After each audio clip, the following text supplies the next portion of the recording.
Tudo bem, pessoal? Sejam bem-vindos aqui a mais um Amigos Tricolores.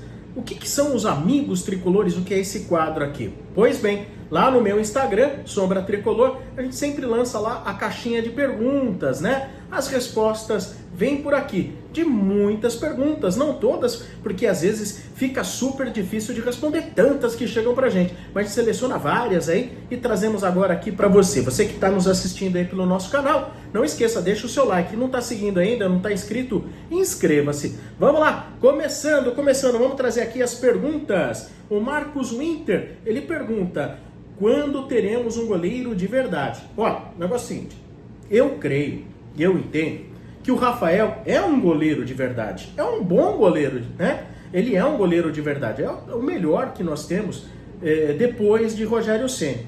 É que nós, São Paulinos, estamos acostumados com goleiros de um padrão ainda acima, né? Muito superior, como é o caso do Rogério Ceni, como foi o Zete. Na minha visão, por exemplo, dois grandes goleiros, por exemplo, o Gilmar, que chegou até a jogar na seleção brasileira, não acho ele tão acima assim do Rafael, mas o Zete e o Rogério Ceni, que marcaram gerações, realmente são goleiros que estão muito acima do que é hoje o Rafael, mas é um goleiro de verdade. Agora, acredito que a diretoria do Tricolor, ela poderia sim começar a vasculhar para trazer um outro goleiro que faça sombra ao Rafael e que de repente possa ser até melhor. O Alex Lourenço, polêmica: quem merecia ganhar Libertadores era o time do Cilinho antes do time do Telê, mas o time do Cilinho não foi bem na Libertadores da América, né? A gente foi eliminado precocemente. Futebol por futebol, são dois times que jogavam muito. O Leonardo Grabe: por que tanta má vontade de usar a base? Precisa de tanto cuidado assim? Cuidados devem ter, mas eu tô achando excessivo. Vocês não acham também? Cuidados excessivos? Eu nunca vi na história do São Paulo, para não dizer má vontade, tanta má vontade, fala assim, mas tanta lentidão na promoção de garotos da base, que é muito importante não só para melhorar tecnicamente o time de cima, quando se tem bons jogadores, como também para reverter dinheiro para o São Paulo. O EP Quelho: Sombra, como o São Paulo vai dar conta de todas as competições com um elenco reduzido? Eu não acho que o elenco seja tão reduzido, mas eu acredito que a gente tenha uma grande deficiência no setor de volantes. Se a gente tivesse melhores volantes até para reserva, acredito que poderíamos ter um pensamento diferente, tá bom? Mas não acho que ele seja reduzido. O que eu acho é que na função de volantes, a gente está com uma carência enorme de bons jogadores. O Maroff: sem as bets o futebol brasileiro quebra? Não, de jeito nenhum. Não creio, porque a coisa das bets é uma coisa recente, sei lá, 4, 5 anos aí, né? E como viveu até hoje o futebol brasileiro antes disso? Como que vivia o futebol brasileiro? De jeito nenhum. Tá bom, Maroff? Quem mais está aqui? O Lux93. Por que o São Paulo não coloca mais de 70 mil torcedores no Morumbi como antigamente? Lux, a questão é: o São Paulo não pode botar mais de 70 mil torcedores, porque hoje a limitação, de acordo com as normas da prefeitura, padrões de segurança, se eu não me engano, são 65 mil torcedores, tá bom? Até por isso, então, não pode colocar mais de 70 mil. E muitos desses 65 mil são lugares muito caros, camarotes, que encontram maior dificuldade de venda. O Lemos, Hércules Lemos: precisamos de um goleiro urgente para substituir o Rafael. Quem seria? Eu não vejo essa função como uma urgência.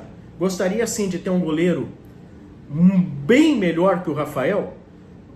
Como eu disse agora há pouco no vídeo, eu acho um bom goleiro. Queria ter um goleiro excelente, excepcional? Queria, tá? Eu não vejo como urgência para essa função, mas eu entendo que sim, há uma urgência, principalmente no setor de volantes, no meu entendimento, tá? Vamos ver quem mais está aqui. O Marquinhos Grossi: gosto do Mano Menezes, acho que seria uma boa no Tricolor. O que você acha? O Mano Menezes, ele tem um perfil de jogo extremamente defensivo, tá? Extremamente defensivo. Times extremamente defensivos não estão no DNA do São Paulo, então teria uma forte rejeição da torcida. O Reca fala, por que você saiu do Semana Tricolor? Não, eu saí o ano passado e tô voltando agora, tá? Saí o ano passado por questões aí da vida pessoal, né? A gente com tantas tarefas, rádio, transmissão de jogos na Energia 97, e às vezes fica difícil conciliar. Mas agora estou de volta ao Semana Tricolor. O Vitor fala que monte os 11 piores jogadores do São Paulo que você viu atuar.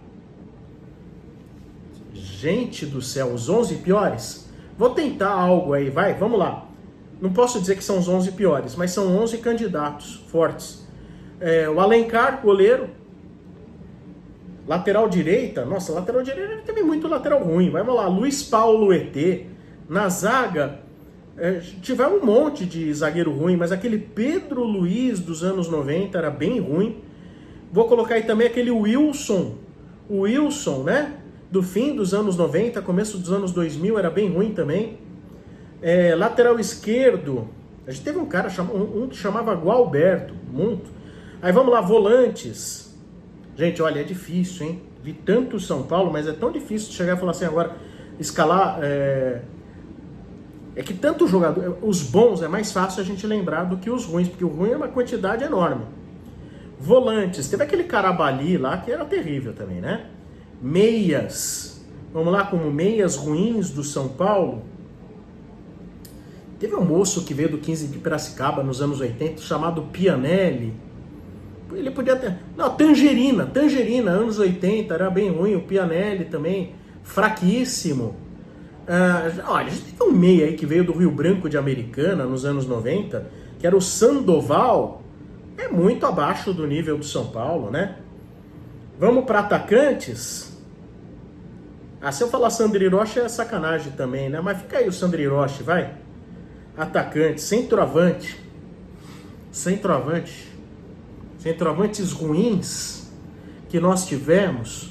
Olha, a gente teve um cara chamado Sávio nos anos 80, ele era bem fraco. Bem fraco. Eu sou muito oitentista também, viu, gente? Poderia lembrar que tem que fazer um exercício grande aqui para lembrar de outros jogadores ruins. Atacantes ruins, gente. A gente vive com atacantes ruins, né? Mas tá bom isso aí. Esses é que eu passei já serve, vai. Qual seria a escalação ideal do São Paulo? Diz aqui o Felipe. Vamos lá, Felipe. Eu gosto de 3 zagueiros, entendo que Ferrarese, Arboleda e Alan Franco é o ideal. Gosto sim acho de razoável para bom, mas eu gosto do Cedric. Na lateral esquerda gosto mais do Enzo, né? Então estou montando aí um 5-3-2, né? Gosto mais do Enzo do que por enquanto a gente viu, que é o Wendel. Aí o resto é Pablo Maia, Alisson e Oscar, né? E aí à frente eu ia de Lucas e Caleri. Escalação ideal, né? Mas assim, se o Lucas não puder jogar, pode ser o Luciano, mas sempre ali, avançado, junto ao centroavante. Tá mal o Caleri? Por que não o André Silva? Tá? O Kio Assunção, porque os verdes adoram falar que tentamos tomar o estádio deles, sendo que a história não é essa. Porque isso faz parte de folclore do futebol, né? Assim como a gente fala, e de fato, né? Que o Palmeiras não é campeão mundial, não tem mundial, eles lá ficam lá, por que os tricolores adoram falar que a gente não é, né? É que a história deles a história que eles falam da gente é mentirosa, a que a gente fala que eles não têm mundial é verdadeira. O Fausto Rico, Palhinha é o injustiçado pela torcida do nosso tricolor, deveria ter mais reconhecimento. Então ele ficou marcado pela perda do pênalti na final contra o Vélez. Mas sim, ele deveria ser mais acolhido pelo torcedor são paulino, como São Miller e como São Raí. O Palhinha teve uma participação fundamental, por exemplo, na conquista do Mundial de 1993, vocês não acham? Sem contar inúmeros jogos maravilhosos que ele fez. O Daniel Vicente, Sombra e Ricardo Senna sentariam no McDonald's para comer um lanche e trocar uma ideia? Porra, mas Já comemos muitos lanches, e independente de ser McDonald's, viu? Não lembro de ter sido no McDonald's, tá? Teve no América, que eu lembro. Mas eu juro que eu não entendi a pergunta. O Luciano Santos, por que o São Paulo não reformula o programa de sócio-torcedor? Então, cara, tem tanta coisa que o São Paulo deveria reformular, né? Talvez porque eles acham que é bom. Às vezes aquilo que nos parece ruim para os outros, aos olhos dos outros, é bom, né? Tem gente feia que em Marte é bonito. O Israel Soares pretende voltar com as lives pós-jogo. Eu participei, foi top demais. Quem sabe no futuro. Para mim fica muito difícil fazer as lives pós-jogo, porque eu participo muito das transmissões da Rádio Energia, né? São prioridade são prioridades minhas, as transmissões da Rádio Energia, também pelo YouTube da Energia. Aí o jogo termina tarde, as nossas transmissões terminam mais tarde ainda. A hora que eu for começar a minha, a galera já quer mais dormir. O Barão, bom dia, ou melhor, agora talvez a hora que eu tô gravando agora à noite. Alisson já merece seleção? Não. Assim como eu acho que tem muito jogador que tá aí não merece seleção, mas não. O Alisson não é jogador nível seleção, tá? O Muriga Meiro, deixa o Zubeldia trabalhar em paz. A gente até deixa, é que às vezes ele faz tanta bobagem que ele tira a nossa paz, a gente só vem numa reciprocidade, tá bom? Então foram algumas das perguntas, espero ter respondido uma boa quantidade. Fica aqui o meu agradecimento nesse quadro aqui, Amigos Tricolores, tá bom? E ó, não se esqueça, tá? Participe da Liga Cartola do Sombra, participe lá da Liga, tá bom? Tem muita gente, queremos mais nessa Liga. Antes de ir embora, deixe o seu like, ative o sininho, inscreva-se aqui no canal. Muito obrigado, valeu!